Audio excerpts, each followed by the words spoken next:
자, 여러분 최근에 넷플릭스에서 화제였던 드라마 지옥 보셨어요? 이게 한 줄로 좀 요약하자면 지옥에 가기 싫은 사람들이 세상을 지옥으로 만들어버렸다 뭐 이런 내용이거든요.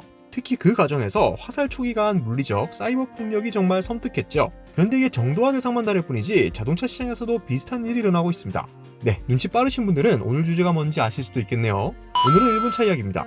사실 그간 저희 오토포스트는 일본차 관련 이슈를 여러 번 다뤄드렸던 터라 이게 뭐 새로울 게 있냐 싶으실 수도 있습니다. 그런데 그렇다면 오늘 영상은 더더욱 잘 보셔야 돼요. 오늘의 주제는 일본차 테러인데요. 이 이야기뿐만 아니라요, 이런 일을 벌이는 사람의 심리에 대해서도 함께 이야기를 나눠볼 겁니다. 지금은 일본차가 대상이지만 혹시 일본차를 타지 않더라도 이런 심리를 가진 사람을 만나면 정말 조심하셔야 된다는 거 먼저 말씀드릴게요. 자, 오늘 얘기를 풀어보려면 어떤 일본차 테러 사건들이 있었는지부터 살펴봐야겠죠. 아니 근데 여러분, 저는 진짜 솔직히 여러분들께 질문부터 드리고 싶어요. 제가 질문을 하나 드려도 되겠습니까? 일본차 테러, 이거 다들 어떻게 생각하세요? 단계도 싸다, 이거 선을 넘었다, 어느 쪽이신가요? 지금 바로 댓글에 남겨주셔도 좋고 영상을 다 시청하시고 나서 의견들 주시면 좋을 것 같습니다.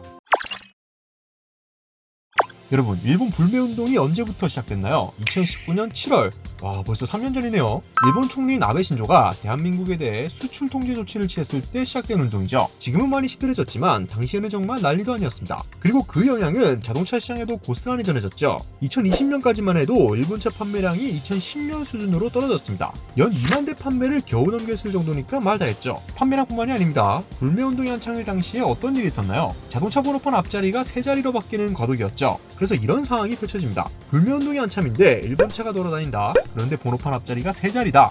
이거 심차네? 네, 이런 차들은 한국 소비자에게 눈의 가시 그 자체였죠. 조금만 잘못해도 과태료부터 시작해서 각종 테러가 가해졌습니다. 그 중에서 좀 눈살이 찌푸려지는 심각한 사건들도 몇 존재했는데요. 이거 저희가 다뤄드렸었죠. 최근에 발생한 렉서스 빨간 락커 사건 기억하시나요? 이 영상 안 보고 오신 분들은 지난 영상 한번 보고 오시면 좋을 것 같아요. 간단하게 말씀드리면 불법 주차한 일본차에 빨간 스프레이로 렉서스 CR이라며 욕설을 일갈긴 사건입니다. 놀라웠던 건 이때 사진을 본 소비자의 반응이 첨예하게 갈렸다는 거예요. 용자다, 시원하다라는 반응을 보인 네티즌들이 있는 반면 일각에선 이건 과했다, 미친 거 아니냐 이런 반응들도 쏟아졌었죠. 아무래도 이 일을 저지른 범인은 불법 주차에 화가 나서 홧김에 락커로 저런 문구를 쓰게 된 것 같은데요. 근데 이게 이슈가 되면서 각종 언론 보도까지 됐는데 최근에 보니까 이 차의 근황이 공개됐습니다. 근데 정말 놀랍더라고요. 사진 한번 볼까요? 보시면 이 차는 여전히 불법 주차를 하고 있었습니다. 심지어 그 락커칠을 그대로 한 채로요. 이거는 뭐 그냥 대단하다라는 말밖에는 안 나오네요. 그래서 네티즌들 사이에선 차주가 혹시 카포 아니냐, 락커칠 지울 돈도 없냐, 처음엔 너무하다고 생각했는데 당할 놈이 당한 것 같기도 하다라는 말까지 나오고 있습니다. 근데 렉서스 락커칠 사건만 있었던 건 아니죠. 되게 화제가 됐던 사건이 있어요. 이른바 렉서스 드릴 사건. 요거 혹시 아시는 분 계신가요? 이거는 딱히 앞뒤 사정이 올라온 게 없어서 함부로 상황을 단정 지을 수는 없는데요. 결론적으로 사진을 보시면 렉서스의 드릴로 구멍을 몇 개씩이나 뚫어놓은 사례입니다. 해당 차주는 유리랑 힐 타이어 빼고는 싹 다 교환해야 할 것 같다며 난처함을 드러냈죠. 그런데 해당 사건을 본 네티즌들의 반응은 어땠을까요?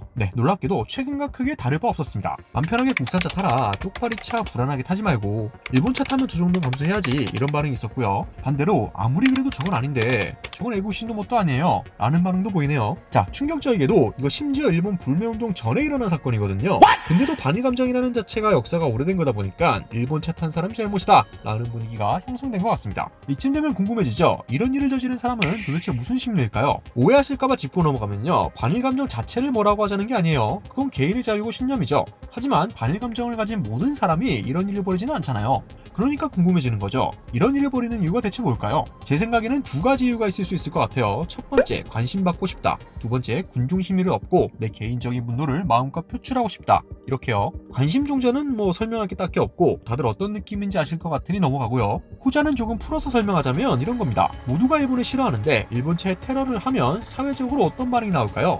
꽃이다, 일본차는 못 참지, 잘했다, 이런 반응이 나오겠죠. 그럼 이런 테러들이 일본에 대항하는 멋진 행동으로 변모될 수 있다는 겁니다. 쉽게 말해서 군중의 분노를 발판 삼아 개인의 분노를 표출했을 뿐인데 영웅이 된다는 거죠. 테러를 가한 사람 입장에서는 그냥 이득인 겁니다. 화도 풀고 합리화도 하고 영웅도 되고 이렇게 일석삼조죠.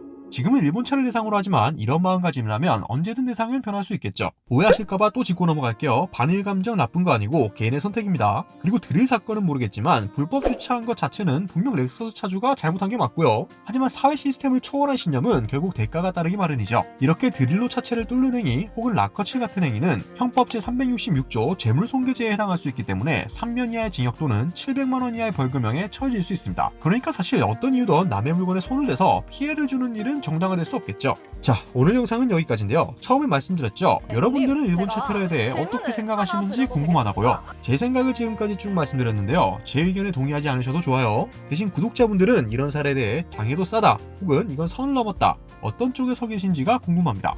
혹은 다른 의견을 주셔도 좋고요. 댓글로 다양한 의견들 기다리겠습니다. 오토포스 20분 썼습니다.